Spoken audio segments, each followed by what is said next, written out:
Have you ever had a moment that, while it was happening, felt like you were teetering on the edge of something dangerous, but you couldn't pull away?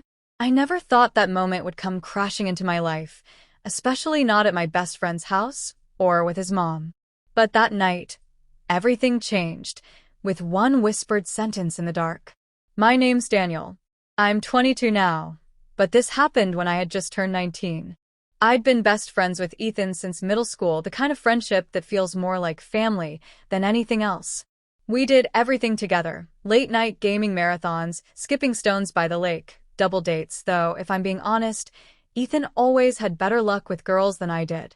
Ethan's mom, Laura, well, she wasn't like other moms. She had Ethan young, really young, and by the time we were in high school, she barely looked old enough to be a mom. Everyone noticed. Long chestnut hair, sharp green eyes, a smile that could disarm anyone. She carried herself with this quiet confidence that made even the cockiest guys at school stumble over their words when she was around. But to me, she was always just Ethan's mom. Off limits. Untouchable. The night everything happened was supposed to be ordinary.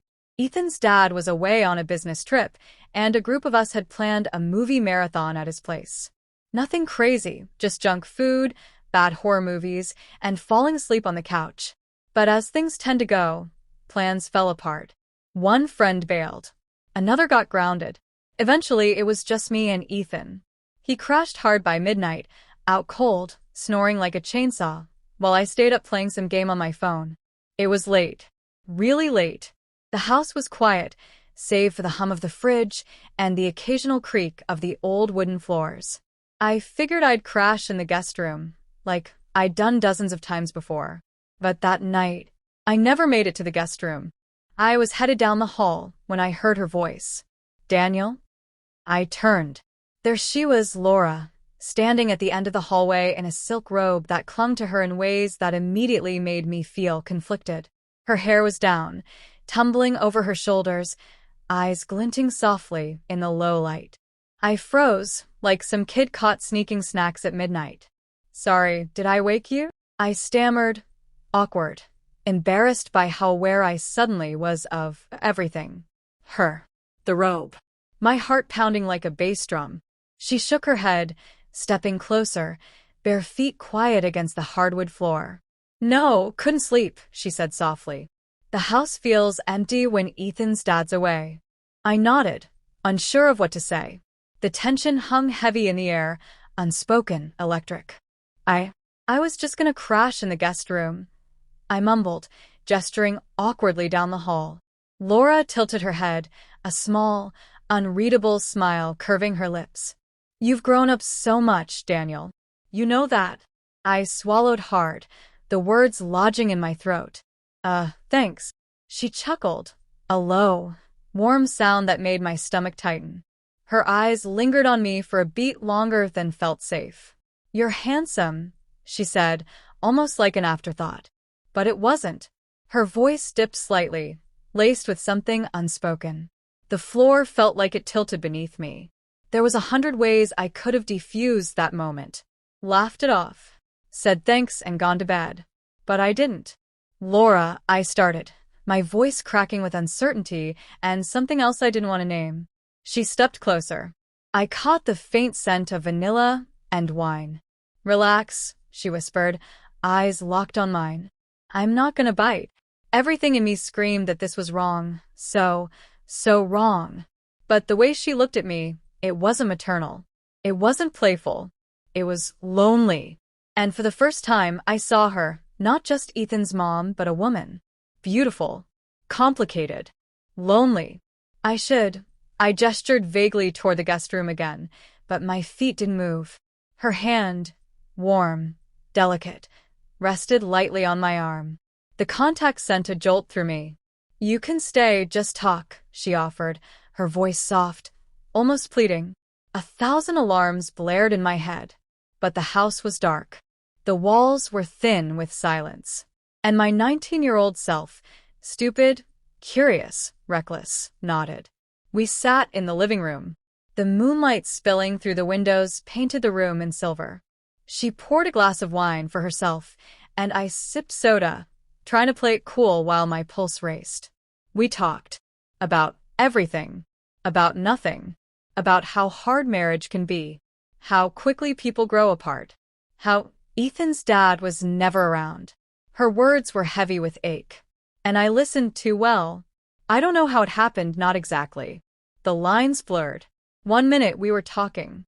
The next, she was sitting close, so close our knees brushed, and her hand lingered on my thigh longer than it should have. "Daniel," she whispered, her voice cracking just slightly, "you don't know what it's like to feel invisible in your own home." I met her eyes, green, glassy with unshed tears, and something more dangerous. "You're not invisible," I replied, meaning every word, even as my heart hammered with warning. She leaned in. The space between us evaporated. I should have pulled away. Should have thought about Ethan. About the consequences. About how this could destroy everything. But 19-year-old me didn't. Our lips met. It wasn't frantic. It wasn't wild. It was quiet. Careful. Laced with years of longing that didn't belong to me, but I was tangled in them now. The kiss deepened. Her hands slid into my hair. Mine rested on her waist. For a moment, nothing else existed. Not Ethan. Not the house. Not the risk. Just her. And me. And the weight of choices we couldn't undo. But the creak of a floorboard down the hall snapped reality back like a slap. We pulled apart, breathless. Eyes wide. Panic blooming fast. It was Ethan. Stirring. Moving in his sleep. Laura straightened, her mask of composure slipping back into place, though her flushed cheeks betrayed her. "You should go to bed," she whispered, voice low, trembling slightly. I nodded, unable to find my words. As I slipped into the guest room, the guilt hit me like a freight train. I didn't sleep much that night. I lay there, staring at the ceiling, replaying everything, the words, the kiss, the lines we'd blurred. In the morning, Laura was all smiles and coffee, pretending nothing happened. Ethan was clueless, cracking jokes over breakfast like always. But something had shifted. I felt it every time Laura's eyes flicked toward me, guarded but lingering. I never told Ethan. God, I wanted to. But how do you say, "Hey, your mom kissed me last night"?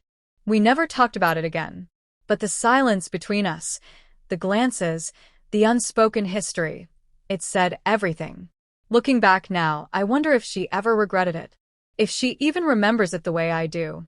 Maybe for her, it was just a fleeting, desperate grasp at feeling seen. But for me, it was the night I realized how complicated people are. How fragile friendships can be. How one whispered sentence in the dark can ripple through your life for years. I still see Ethan sometimes. We're still friends, though not as close.